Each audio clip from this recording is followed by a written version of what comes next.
Es gibt Momente im Leben, da funktionierst du noch.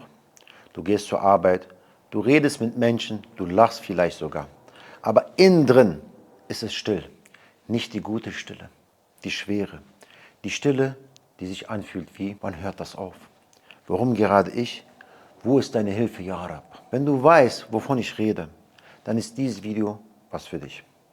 Nicht mit leeren Phrasen, nicht mit mach einfach mehr Dua, sondern ehrlich, klar, islamisch.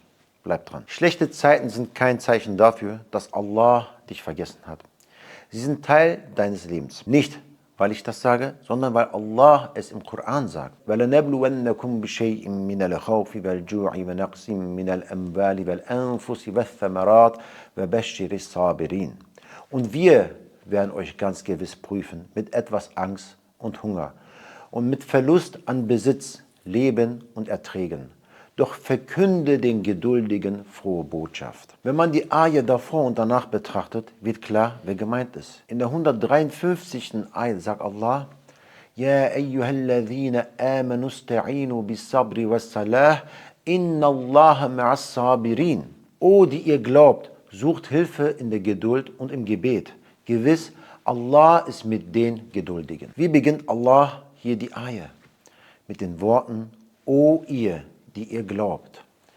Und in der 155. Ayat sagt Allah: الَّذِينَ إِذَا أَصَابَتْهُمْ مُصِيبَةٌ قَالُوا إِنَّا لِلَّهِ وَإِنَّا إِلَيْهِ رَاجِعُونَ. Diejenigen, die, wenn sie ein Unglück trifft, sagen: Gewiss, wir gehören zu Allah und zu ihm kehren wir zurück. Diejenigen, die an Allah glauben, diejenigen, die in schweren Momenten sagen: Wir gehören zu Allah und zu ihm kehren wir zurück. Also die Muslime sind mit dem euch gemeint. Also auch mich, auch dich. Wenn du gerade durch eine schwere Zeit gehst, heißt das nicht, dass du gescheitert bist.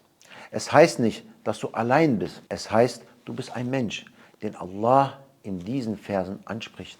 Und du wirst geprüft. Aber die Prüfung ist nicht das Ende der Welt oder etwas, was unbedingt schlecht sein muss. Sie kann etwas sein, das dich formt. Etwas, das kommt und geht.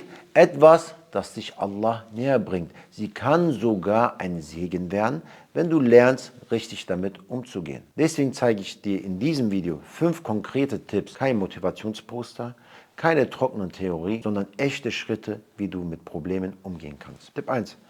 Lass deine Gefühle zu, aber lass sie nicht führen. Das Erste, was viele machen, wenn es ihnen schlecht geht, sie funktionieren einfach weiter. Sie drücken alles runter. Ich muss dankbar sein. Anderen geht es schlimmer. Ich darf mich nicht beschweren. Und ja, Dankbarkeit ist wichtig, aber Schmerz zu verdrängen ist nicht dasselbe wie Geduld. Irgendwann kommt alles hoch. Vielleicht als Wut, vielleicht als Tränen, vielleicht als innere Leere. Liebe Geschwister, Gefühle zu haben, ist keine Schwäche, es ist Menschlichkeit. Und deine Gefühle vor Allah zuzugeben, ist keine Undankbarkeit. Schau dir Yunus a.s. an. Im Bauch des Wals, in der Dunkelheit, allein, ohne Ausweg. Und was hat er gemacht? Er hat gerufen: La ilaha illa anta subhanaka inni kuntu minadh zalimin. Es gibt keinen Gott außer Allah. Gepriesen seist du. Gewiss, ich gehörte zu den Ungerechten. Er hat seinen Zustand nicht schön geredet. Er ist damit zu Allah gegangen. Fühl den Schmerz, benenne ihn ehrlich. Sag Allah, was in dir los ist. Aber lass diesen Schmerz nicht dein Herz führen. Bring deinen Schmerz zu Allah. Tipp 2. Halte das Gebet besonders jetzt. Ich weiß, was du jetzt vielleicht denkst. Genau das mache ich doch. Ich bete und trotzdem geht es mir so. Ich verstehe dich, aber lass mich dich ehrlich fragen. Betest du wirklich oder funktionierst du nur im Gebet? Es geht nicht darum, einfach immer mehr zu machen. Mehr Taten, mehr Listen, mehr Druck. Es geht darum, mit dem Herzen zurückzukehren zu Allah. Gerade dann, wenn du innerlich erschöpft bist. Gerade dann, wenn du keine Worte mehr hast. Gerade dann ist das Gebet nicht nur eine Pflicht, es ist ein Ort. Ein Ort, an dem du vor Allah stehen darfst. Nicht stark, nicht perfekt, nicht sortiert, sondern ehrlich. Der Prophet sallallahu alaihi wasallam ging zum Gebet, wenn ihn etwas bedrückte. Nicht irgendwann später, sondern sofort. Das Gebet ist nicht nur etwas, das du erledigst. Es ist etwas, das dich zu Allah zurückbringt. Also, wenn du das nächste Mal zum Gebet stehst, nimm dir vorher ein paar Sekunden, atme durch, sag innerlich: Ja Allah, ich stehe jetzt vor dir. Nicht, weil ich alles im Griff habe, sondern weil ich dich brauche. Und dann bete, aber aufrichtig. Tipp 3: Hör auf, allein zu kämpfen. Wir haben eine seltsame Kultur entwickelt. Stark sein bedeutet, niemandem was sagen. Alleine kämpfen. Alhamdulillah, alles gut. Auch wenn innen nichts gut ist. Aber schau dir die Sahaba an. Sie waren die stärksten Menschen dieser Umma. Und trotzdem haben sie sich gegenseitig gehalten. Der Prophet hat zu Abu Bakr radiallahu anh gesagt, La tahsan, inna Allah ma'ana. Traure nicht, Allah ist mit uns. Was kannst du tun? Such dir eine Person in deinem Leben, der du vertraust. Sag ihr die Wahrheit. Nicht alles, nicht auf einmal, aber genug, um nicht mehr allein zu tragen. Das ist keine Schwäche, das ist Sunnah. Denn geteiltes Leid ist halbes Leid. Tipp 4: Verändere, was du kannst. Akzeptiere, was du nicht kannst. Wir kämpfen gegen Dinge, die wir nicht ändern können. Wir kreisen, wir grübeln. Warum? Wieso? Was wäre, wenn? Es gibt ein islamisches Konzept, Tawakkul, oft falsch verstanden, als einfach abwarten, nichts tun, aber Tawakkul bedeutet, tu alles, was in deiner Macht steht und vertraue dann Allah. Der Prophet hat gesagt, binde dein Kamel an und dann vertraue auf Allah. Was kannst du tun? Nimm ein Blatt Papier, schreib 2 Spalten. Was kann ich in meiner Situation verändern? Was liegt nicht in meiner Hand? Alles in Spalte 1. Geh an, Schritt für Schritt. Alles in Spalte 2. Ja Allah, das gebe ich dir. Und dann lass los. Wirklich. Es wird erzählt, dass einmal ein Mann zu einem Wissenden kam und sagte, ich habe große Sorgen und Probleme. Der Wissende fragte ihn, hattest du diese Probleme, bevor du auf die Welt gekommen bist? Der Mann sagte, nein. Dann fragte er, wirst du diese Probleme nach deinem Tod noch haben? Der Mann sagte wieder, nein. Da sagte der Wissende, dann lass etwas, das weder vor deinem Leben existierte, noch nach deinem Tod bleiben wird, nicht dein ganzes Herz beherrschen. Diese Welt ist vorübergehend, genau wie deine Sorgen.